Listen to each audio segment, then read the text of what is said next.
जय हो चिल्ड्रन। हिंदी कक्षा में आप सबको स्वागत है। तो मुझे आशा है आप बहुत अच्छे हैं, है ना बच्चों।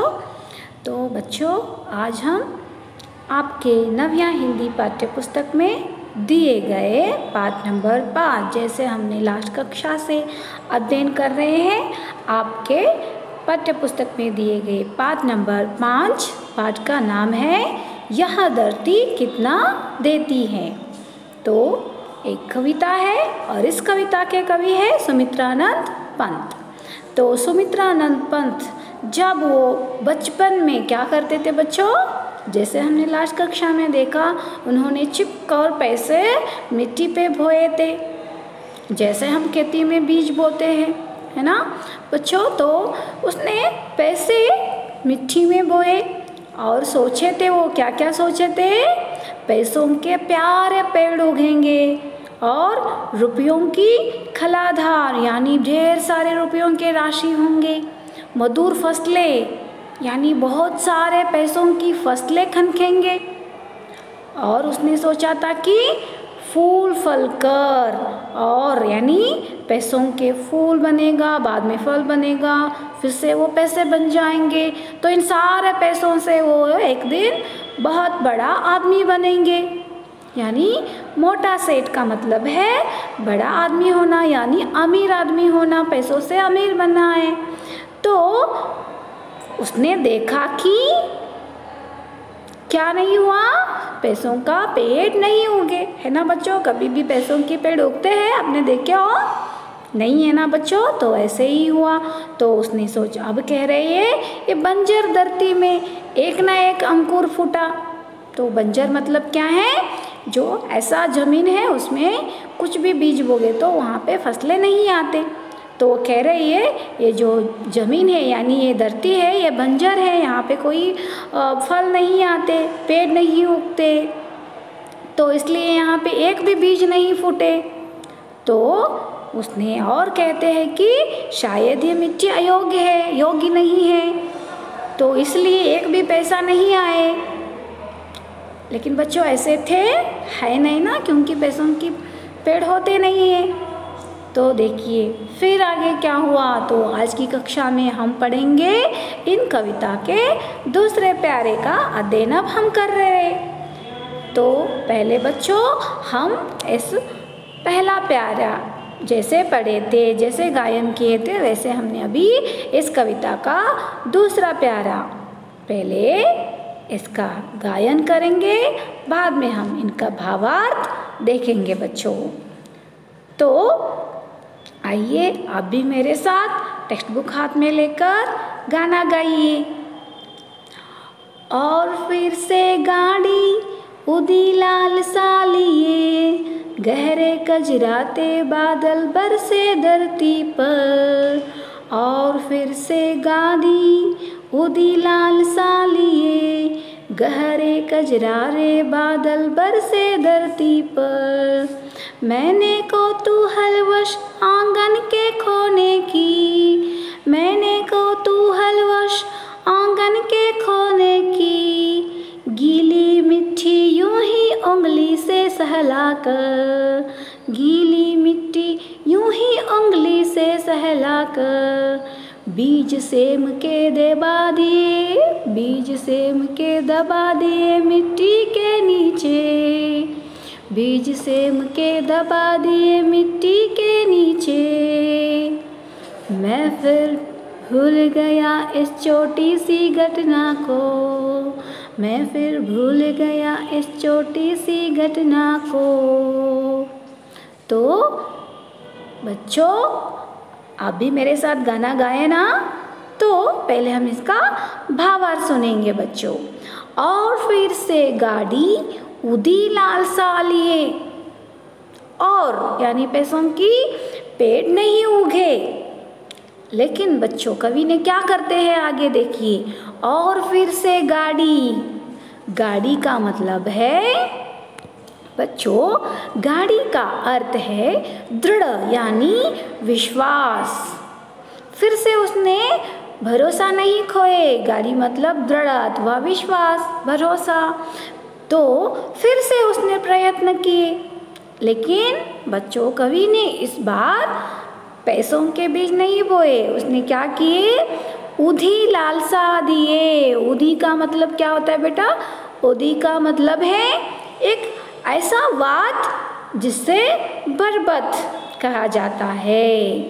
तो ऐसे उसने एक नामक पेड़ का, यानी उनके पत्तों से हम थोड़े आवाज़ आते हैं, अजीब सा आवाज़ आते हैं, ऐसे उदी नामक यानी बरबत नामक एक वाद्य था। लालसा, लालसा का मीनिंग है बच्चा और भी इच्छा। तो और भी इच्छा हो गई उनको, यानी भरोसा है उनको। लेकिन इस बार उसने पैसे नहीं बोए, उसके बदले में उसने क्या किए, एक वाद्य जिससे बरबत कहा जाता है वैसे पेड़ को उन्हें उगने के लिए प्रयत्न किए। गहरे कजरारे बादल बरसे धरती पर। तो बाद में क्या हुआ बच्चों, गहरे यानी गहरे का मतलब होता है वह मादा, यानी गहरा का मतलब है एक मोड़, गहरे से आना, यानी बहुत ही काले काले। कजरारे मतलब क्या है, काले रंग। इतने काले बादल आ गई कि धरती पर बरसात आने लगे। तो फिर कवि ने कौतूहलवश, कौतूहल यानी क्या है, आश्चर्य से, आश्चर्यवश उसने आंगन की कोने की। आंगन मतलब क्या है, जो घर के बाहर जगह होते हैं उसे आंगन कहते हैं बच्चों।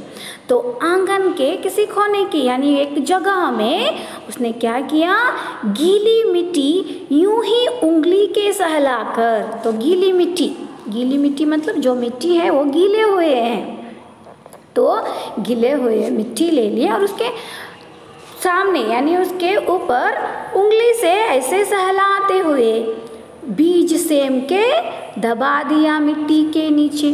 तो जब बरसात हुए तब कवि ने क्या किया, आश्चर्य से आंगन की कोने की ओर गए। वहाँ पे क्या मिला उसे, गीली हुई मिट्टी मिली, क्योंकि बरसात हुए थे, मिट्टी गीले हुए थे।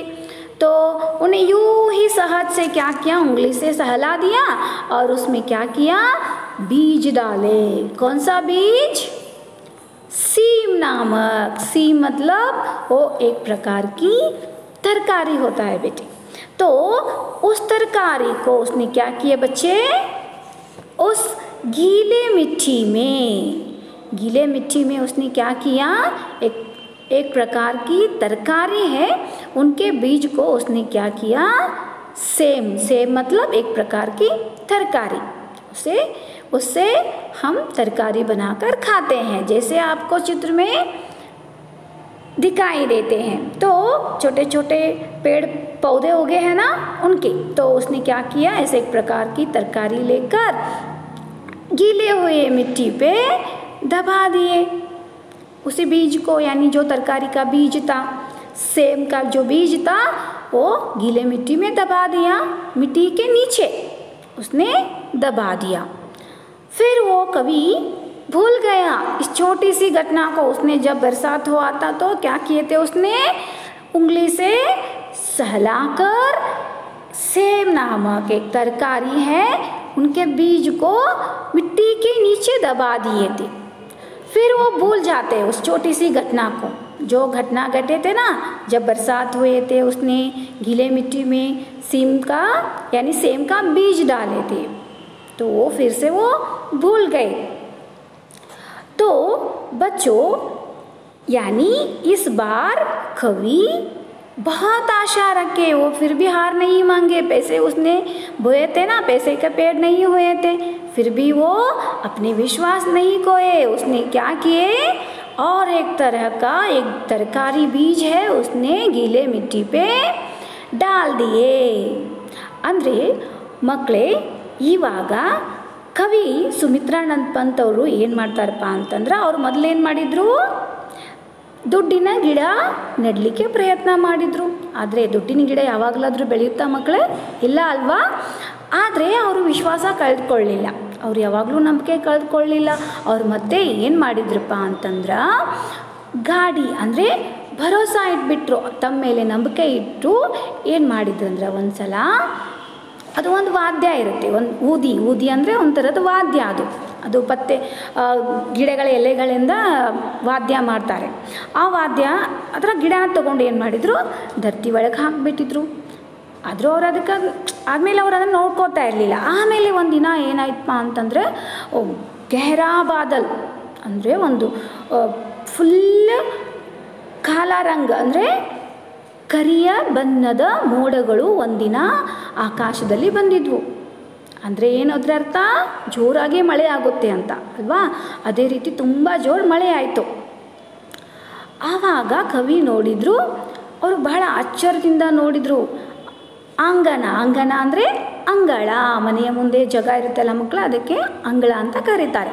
ಅಂಗಳದ ಒಂದು ಜಾಗದಲ್ಲಿ ಅವ್ರು ಏನು ಮಾಡಿದ್ರಪ್ಪ ಅಂತಂದ್ರೆ, ಮಳೆ ಆಗಿದ್ದರಿಂದ ಗೀಲಿ ಮಿಟ್ಟಿ ಅಂದರೆ ಹಸಿ ಮಣ್ಣು.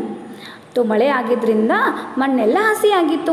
ಆವಾಗ ಅವ್ರು ಏನು ಮಾಡ್ತಾರೆ, ಮಣ್ಣು ಮೇಲೆ ತನ್ನ ಬೆರಳಿನಿಂದ, ಉಂಗ್ಲಿ ಅಂದರೆ ಬೆರಳಿನಿಂದ ಅದನ್ನೇನು ಮಾಡ್ತಾರೆ, ಒಂದು ಸ್ವಲ್ಪ ತೆಗ್ಗ ಮಾಡ್ತಾರೆ. ಮಾಡಿ ಸೇಮ್ ನಾಮಕ್ ಬೀಜ ಅಂದರೆ ಅದು ಒಂದು ತರಕಾರಿ ಇರುತ್ತೆ, ಆ ತರಕಾರಿ ಮಾಡಿ ತಿಂತಾರೆ. ಆ ಥರದ ಸೇಮ ಹೆಸರಿನ ಒಂದು ತರಕಾರಿಯನ್ನು ಏನು ಮಾಡಿದರು, ಅದರ ಬೀಜವನ್ನು ಮಣ್ಣಿನಲ್ಲಿ ನೆಡ್ತಾರೆ. ಆಮೇಲೆ ನೆಟ್ಟ ಮೇಲೆ ಅವರು ಕವಿ ಅದನ್ನು ಮರ್ತೇ ಬಿಡ್ತಾರೆ.